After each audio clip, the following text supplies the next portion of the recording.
അപ്പോൾ നിങ്ങൾ 6th question വായിച്ചല്ലോ. 6th question അത് പറഞ്ഞിരിക്കുന്നത് എന്താണ്? Which statement is true for Gauss's law? അതിനകത്ത് 4 സ്റ്റേറ്റ്മെന്റ് കൊടുത്തിട്ടുണ്ട്.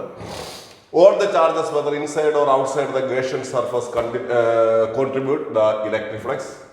ഇലക്ട്രിക് ഫ്ലക്സിന് 4 സ്റ്റേറ്റ്മെന്റ് ആണ് കൊടുത്തത്. നമുക്കിപ്പോൾ ആദ്യമേ അതിന്റെ സ്റ്റേറ്റ്മെന്റിലേക്ക് കടക്കുന്നതിന് മുമ്പ് നമുക്ക് ഗോസസ് തിയറവും അതിനെ കുറിച്ചുള്ള കാര്യങ്ങൾ നമുക്ക് പറയാം. പറഞ്ഞ ശേഷം ഓരോ സ്റ്റേറ്റ്മെന്റിലേക്കും വരാം.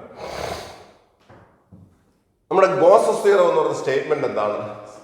ഗോസസ് തിയറത്തിന്റെ statement surface integral of electric field over a closed surface is equal to 1/ε0 times total charge enclosed by the surface.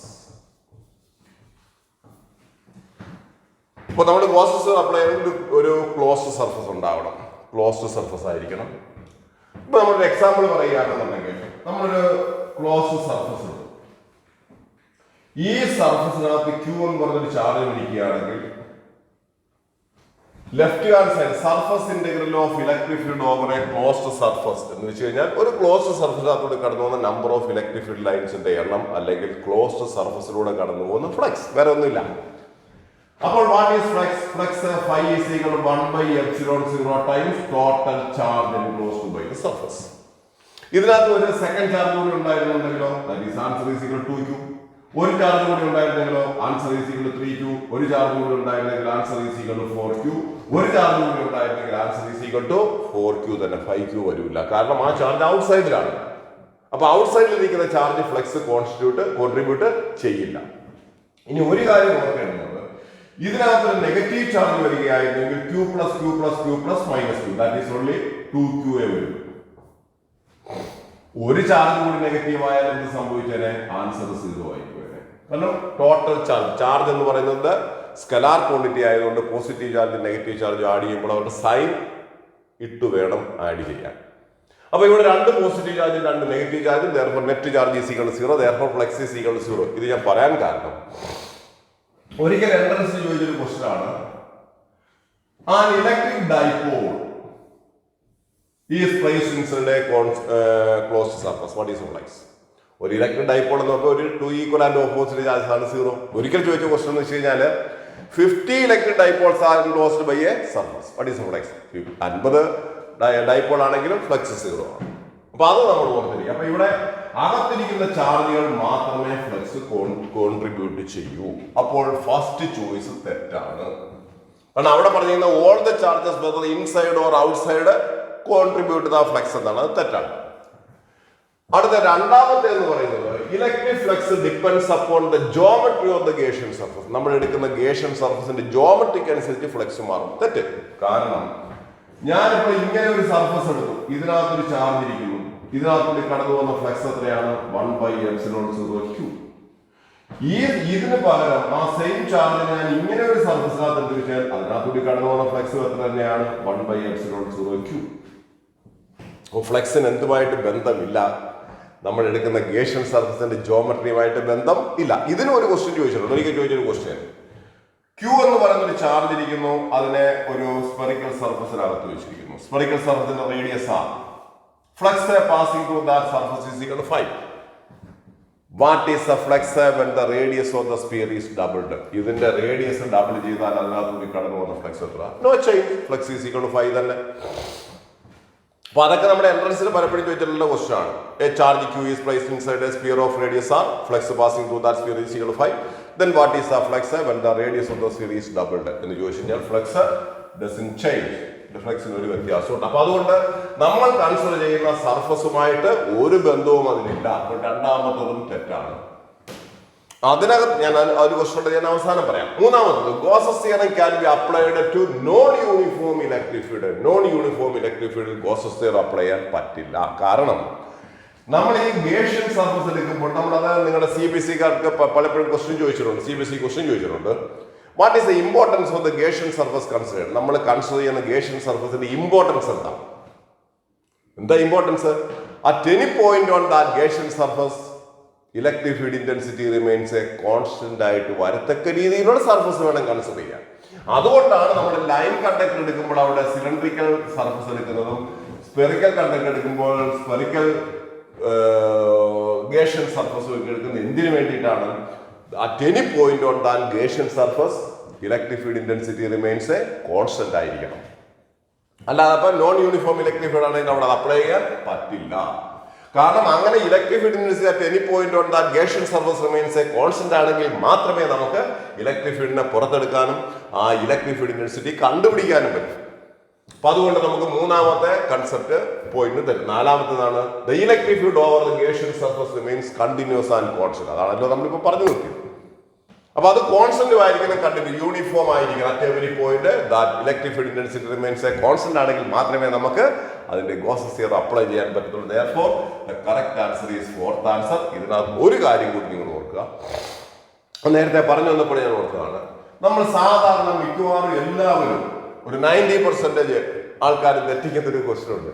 ഒരു പോയിന്റ് ചാർജിൽ നിന്നും പുറത്തേക്ക് വരുന്ന ടോട്ടൽ ഫ്ലക്സ് എത്ര? What's total flux emitting from a point charge? Charge കയറി എല്ലാവരും infinity എന്നായിരിക്കും എഴുതുക. അല്ല, ഒരു ചാർജിൽ നിന്നും പുറത്തേക്ക് വരുന്ന total number of flux is equal to 1/ε0q.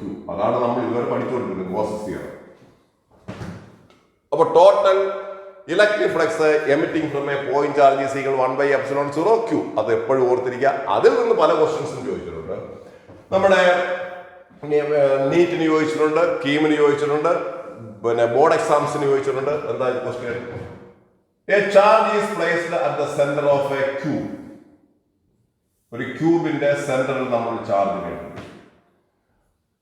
അതിനകത്ത് ക്വസ്റ്റ്യൻ പല രീതിയിൽ ചോദിച്ചിട്ടുണ്ട്. What is the flux emitting to the whole cube? ഈ ക്യൂബിനകത്ത് കൂടി കടന്നു വന്ന ടോട്ടൽ ഫ്ലക്സ് എത്ര? 1/ε0q. കാരണം ഈ ചാർജിൽ നിന്ന് പുറത്തേക്ക് വരുന്ന ഫ്ലക്സ് കംപ്ലീറ്റ് അതിനകത്തൂടെ കടന്നു പോവുകയാണ്. പിന്നെ ഒരിക്കൽ ചോദിച്ച question, what is the flux passing through any one of the face? 6 ഫേസിൽ കൂടി കടന്നു പോകുന്നതാണ് ഇത്. അപ്പോൾ ഒരു ഫേസിലൂടെ കടന്നു, അത് കറക്റ്റ് സെന്ററിൽ തന്നെ വെക്കണം. ഒരു ഫേസിലൂടെ കടന്നു പോകുന്നത് 1/6q/ε0. CBSE ബോർഡ് എക്സാമിനേഷൻ ചോദിച്ച question, what is the flux passing through 2 opposite faces? 2 opposite ഫേസിലൂടെ കടന്നു പോകുന്ന ഫ്ലക്സ് എത്ര? ഒരു ഫേസിലൂടെ ഇതാണെങ്കിൽ 2 ഓപ്പോസിറ്റ് ഫേസിലൂടെ പോകുന്നത് 1/3q/ε0. 0 ഒന്നും എഴുതി കളഞ്ഞേക്കില്ല. 1/3q/ε0. പിന്നെ ഒരിക്കൽ ചോദിച്ചൊരു ക്വസ്റ്റ്യൻ എന്താണെന്ന് വെച്ച് കഴിഞ്ഞാൽ, ഒരു ക്യൂബിന്റെ കോർണറിൽ കൊണ്ടുവന്ന് നമ്മളൊരു ചാർജിനെ വെച്ചാൽ what is the flux passing through this cube? അത് വേറൊരു ക്വസ്റ്റ്യൻ. അപ്പൊ നമ്മൾ ഓർക്കേണ്ടുന്ന കാര്യം, 8 ഇങ്ങനെ ഇരിക്കുന്ന ഇപ്പൊ നമ്മുടെ ക്യൂബുകളായിട്ട് നിങ്ങൾ ചിന്തിക്കാം. 4 ക്യൂബ് ഇവിടെ ചാർജ് ചെയ്യും. ഇതിന്റെ പുറത്ത് 4 ക്യൂബ് കൂടെ വരും.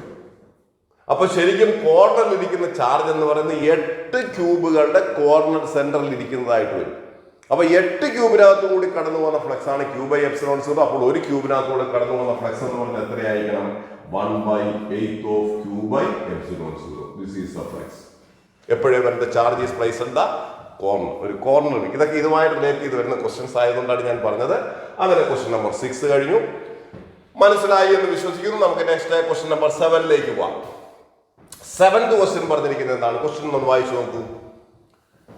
A capacitor plates are charged by a battery with V volts. After charging, battery is disconnected and a dielectric slab with a dielectric constant K is inserted between its plates. The potential across the plates of the capacitor will become. ഇതും നല്ലൊരു question ആണ്. ഇതിനകത്തുനിന്ന് കുറേ അധികം നമുക്ക് പറയാനുണ്ട്. Question ഞാൻ തൽക്കാലം മാറ്റിയിരിക്കുന്നു. ഞാൻ ഇനി ക്വസ്റ്റ്യൻ പറഞ്ഞ് നമുക്ക് അതിനകത്ത് ക്വസ്റ്റ്യൻ ഡിസ്കസ് ചെയ്യാം. ഒന്ന് സംഭവം ഇതാണ്. A capacitor plate of capacity C is connected across a battery V volt.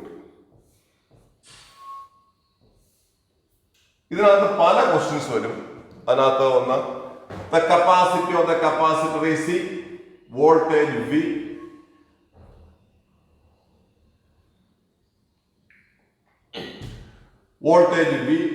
അതിന്റെ ചാർജ് എന്ന് പറയുന്നത് Q, ഇടയിലുണ്ടാകുന്ന electric field intensity E and energy stored U. 5 question ആണ്. ഈ ബാറ്ററിയുടെ അടുത്താണ് നമുക്ക് ഇമ്പോർട്ടന്റ് ആയിട്ട് വരുന്നത്. ഈ ബാറ്ററിയുടെ പ്രസൻസിൽ ബാറ്ററിയെ അവിടെ വെച്ചുകൊണ്ട് തന്നെ ഈ കപ്പാസിറ്റർ പ്ലേറ്റിനിടയിലേക്ക് നമ്മളൊരു ഡൈഇലക്ട്രിക്കിനെ ഇൻട്രൊഡ്യൂസ് ചെയ്യുന്നു. അതാണ് അവിടുത്തെ ക്വസ്റ്റ്യൻ. നമ്മുടെ ക്വസ്റ്റ്യൻ അതല്ല. നമ്മുടെ ക്വസ്റ്റ്യൻ ബാറ്ററിയെ മാറ്റി വെച്ചു. അപ്പൊ ഇവിടെ നമ്മൾ ആദ്യമേ മനസ്സിലാക്കേണ്ടത് in the presence of battery, ബാറ്ററിയുടെ പ്രസൻസിൽ ഡൈഇലക്ട്രിക്കിനെ ഇൻട്രൊഡ്യൂസ് ചെയ്തു. What happens to the charge, capacity, potential, electric field and energy store? ഇവർക്ക് ഇതുവരെ എന്തു സംഭവിക്കും? നമ്മൾ ആദ്യമേ മനസ്സിലാക്കേണ്ടതാണ് in the presence of battery voltage remains the same. വോൾട്ടേജിന് മാറ്റമില്ല. Next capacity C is equal to epsilon 0 A divided by D. ഇനി ബാക്കി എല്ലാവരെയും വോൾട്ടേജിന്റെ ടേമിൽ, കോൺസ്റ്റന്റ് ആയിട്ട് വരുന്ന വോൾട്ടേജിന്റെ ടേമിൽ എഴുതുക. അപ്പോൾ നമുക്ക് എന്ത് പറയാം? കപ്പാസിറ്റി കഴിഞ്ഞാൽ Q is equal to CV. Electric field intensity E is equal to V divided by D. And energy stored U is equal to half CV square. Voltage same ആയതുകൊണ്ട് അതിന്റെ ടേമിലുള്ള അപ്പൊ ഈ കപ്പാസിറ്റി എന്താണ് സാറേ വോൾട്ടേജിന്റെ ടേമിൽ എഴുതാത്തത്? കപ്പാസിറ്റിക്ക് വോൾട്ടേജുമായിട്ട് ബന്ധമില്ല, ചാർജുമായിട്ട് ബന്ധമില്ല, അതുകൊണ്ട് എഴുതിയില്ല. ഇനി നേരെ നമ്മൾ ഇപ്പുറത്തേക്ക് വരുമ്പോൾ ഡൈഇലക്ട്രിക്കിനെ ഇൻട്രൊഡ്യൂസ് ചെയ്യുമ്പോൾ V dash, ഇതിനെല്ലാം ഞാൻ എഴുതുന്നു V dash, C dash, Q dash, E dash and U dash. V dash is equal to V തന്നെ, മാറ്റമില്ല. കപ്പാസിറ്റി C dash എന്തായിട്ട് മാറും? Epsilon 0 AK divided by D. കാരണം മീഡിയം വരുമ്പോൾ എപ്സിലോൺ 0 കൂട്ടത്തിൽ K വരും. അതിന്റെ അർത്ഥം capacity increases to K times. ഇനി നമ്മൾ നോക്കുക, ചാർജിനകത്ത് C വരുന്നുണ്ട്. C K ടൈംസ് കൂടിയതുകൊണ്ട് ചാർജും K ടൈംസ് കൂടും. Q dash is equal to KQ. ഇതിനകത്ത് കപ്പാസിറ്റി വരുന്നില്ല. Therefore E dash is equal to E തന്നെ. ഇവിടെ C വരുന്നുണ്ട്, വോൾട്ടേജ് സെയിം ആണ്. C K ടൈംസ് കൂടുന്നു, അതുകൊണ്ട് എനർജി സ്റ്റോർഡ് K ടൈംസ് കൂടും. That is equal to K. അപ്പൊ നമ്മൾ ഇവിടെ എന്താ മനസ്സിലാക്കേണ്ടത്? In the presence of battery പിന്നെ ഡൈഇലക്ട്രിക് ഇൻട്രൊഡ്യൂസ് ചെയ്ത് എന്തായാലും ബാറ്ററിയുടെ പ്രസൻസിൽ വോൾട്ടേജ് റിമെയിൻസ് എ കോൺസ്റ്റന്റ്. ഡൈഇലക്ട്രിക്കിന് അപ്പൊ വോൾട്ടേജ് കോൺസ്റ്റന്റ് ആയതുകൊണ്ട് electric field intensity is also remains the same. Capacity increases to K times, charge increases to K times, energy stored is also increases to K. അപ്പൊ നമ്മൾ ഇവിടെ എന്താ പഠിച്ചു വയ്ക്കേണ്ടത്? In the presence of battery when a dielectric is introduced, voltage and electric field remains a constant. All other quantities are increased by K times. ബാറ്ററിയുടെ പ്രസൻസിൽ വോൾട്ടേജും potential ഡിഫറൻസും electric ഫീൽഡും constant ആയിട്ടിരിക്കും. ബാക്കി എല്ലാവരും K ടൈംസ് ഇൻക്രീസ് ചെയ്യും. ഇനി അടുത്ത question എന്താണെന്ന് വെച്ച് കഴിഞ്ഞാൽ സെയിം പ്രോസസ് ബാറ്ററിയുടെ ആബ്സൻസിലാണ് നമ്മൾ ചെയ്യുന്നതെങ്കിൽ, അതായത് നമ്മൾ പഴയ ക്വസ്റ്റ്യൻ തന്നെ voltage V, capacity, charge, potential, electric field and energy stored. Dielectric is introduced after removing the battery. ബാറ്ററിയെ റിമൂവ് ചെയ്തതിനു ശേഷം ഡൈഇലക്ട്രിക്കിനെ ഇൻട്രൊഡ്യൂസ് ചെയ്തു. What happens to the charge, capacity, potential, electric field and energy stored? എന്ത് സംഭവിക്കും? അപ്പൊ നമ്മൾ ഇവിടെ ഉദ്ദേശിക്കേണ്ട കാര്യം in the absence of battery, ബാറ്ററിയുടെ ആബ്സെൻസിൽ